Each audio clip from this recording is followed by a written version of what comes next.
اور بادشاہ نے کہا کہ میں نے خواب دیکھا ہے، دیکھتا کیا ہوں کہ 7 موٹی گائیں ہیں جن کو 7 دبلی گائیں کھا رہی ہیں، اور 7 خوشے سبز ہیں اور 7 خشک۔ اے درباریو، اگر تم خوابوں کی تعبیر دے سکتے ہو تو مجھے میرے خواب کی تعبیر بتاؤ۔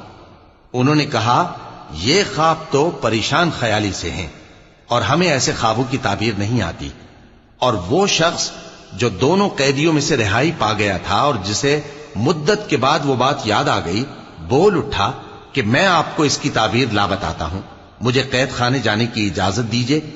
غرض وہ یوسف کے پاس آیا اور کہنے لگا، یوسف، اے بڑے سچے یوسف، ہمیں اس خواب کی تعبیر بتائیے کہ 7 موٹی گایوں کو 7 دبلی گائیں کھا رہی ہیں، اور 7 خوشے سبز ہیں اور 7 سوکھے، تاکہ میں لوگوں کے پاس واپس جا کر تعبیر بتاؤں۔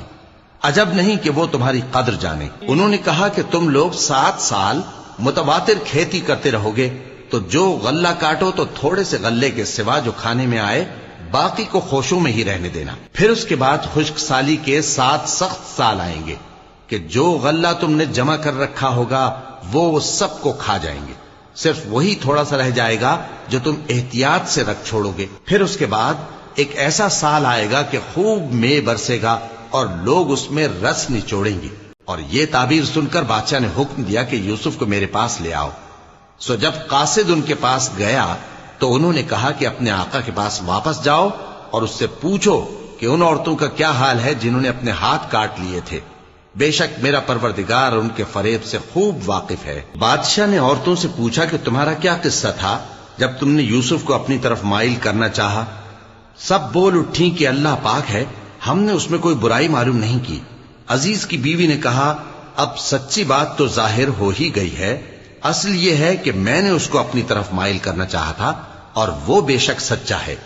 یوسف نے کہا کہ میں نے یہ بات اس لیے پوچھی ہے کہ عزیز کو یقین ہو جائے کہ میں نے اس کی پیٹھ پیچھے اس کی امانت میں خیانت نہیں کی، اور اللہ خیانت کرنے والوں کی چال کو چلنے نہیں دیتا۔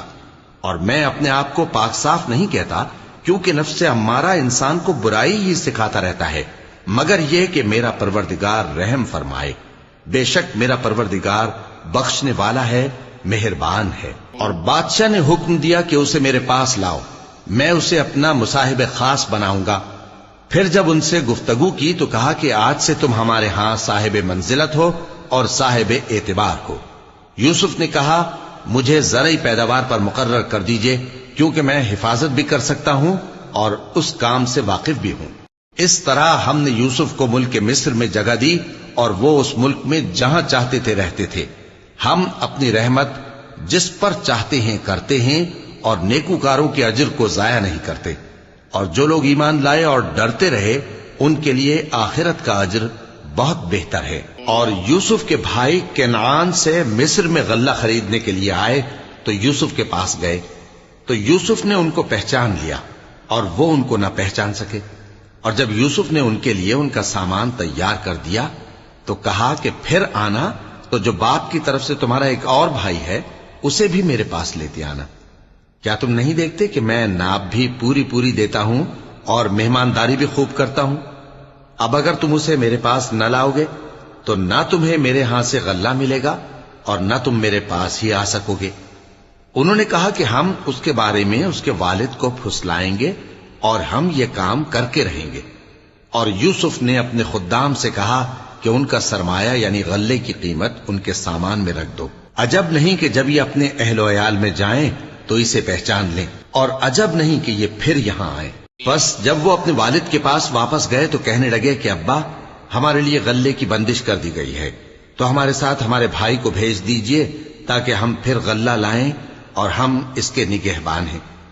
یعقوب نے کہا کہ میں اس کے بارے میں تمہارا اعتبار نہیں کرتا، مگر ویسا ہی جیسا پہلے اس کے بھائی کے بارے میں کیا تھا، سو اللہ ہی بہتر نگہبان ہے اور وہ سب سے زیادہ رحم کرنے والا ہے۔ اور جب انہوں نے اپنا اسباب کھولا تو دیکھا کہ ان کا سرمایہ واپس کر دیا گیا ہے۔ کہنے لگے، ابا، ہمیں اور کیا چاہیے؟ دیکھیے یہ ہماری پونجی بھی ہمیں واپس کر دی گئی ہے، اور ہم اپنے اہل و عیال کے لیے پھر غلہ لائیں گے اور اپنے بھائی کی نگہبانی کریں گے، اور ایک بار شتر زیادہ لائیں گے کہ یہ غلہ جو ہم لائے ہیں تھوڑا ہے۔ یعقوب نے کہا کہ جب تک تم اللہ کا عہد نہ دو کہ اس کو میرے پاس صحیح و سالم لے آؤ گے، میں اسے ہرگز تمہارے ساتھ نہیں بھیجنے کا، مگر یہ کہ تم گھیر لیے جاؤ یعنی بے بس ہو جاؤ تو مجبوری ہے۔ پس جب انہوں نے والد کو اپنا قول دیا تو یعقوب نے کہا کہ جو قول و قرار ہم کر رہے ہیں اس کا اللہ ضامن ہے، اور فرمایا کہ اے میرے بیٹو، ایک ہی دروازے سے داخل نہ ہونا بلکہ جدا جدا دروازوں سے داخل ہونا، اور میں اللہ کی تقدیر کو تو تم سے روک نہیں سکتا، بے شک حکم اللہ ہی کا ہے، میں اسی پر بھروسہ رکھتا ہوں اور اہل توکل کو اسی پر بھروسہ رکھنا چاہیے۔ اور جب وہ ان مقامات سے داخل ہوئے جہاں جہاں سے داخل ہونے کے لیے ان کے والد نے ان سے کہا تھا، تو وہ تدبیر اللہ کے حکم کو ذرا بھی ٹال نہیں سکتی تھی۔ ہاں، وہ یعقوب کے دل کی خواہش تھی جو انہوں نے پوری کی تھی، اور بے شک وہ صاحب علم تھے کیونکہ ہم نے ان کو علم سکھایا تھا، لیکن اکثر لوگ نہیں جانتے۔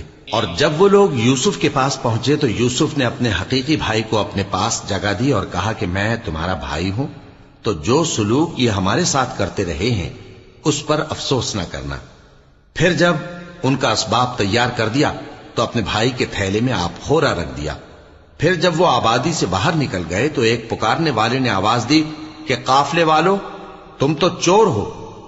وہ ان کی طرف متوجہ ہو کر کہنے لگے کہ تمہاری کیا چیز کھوئی گئی ہے؟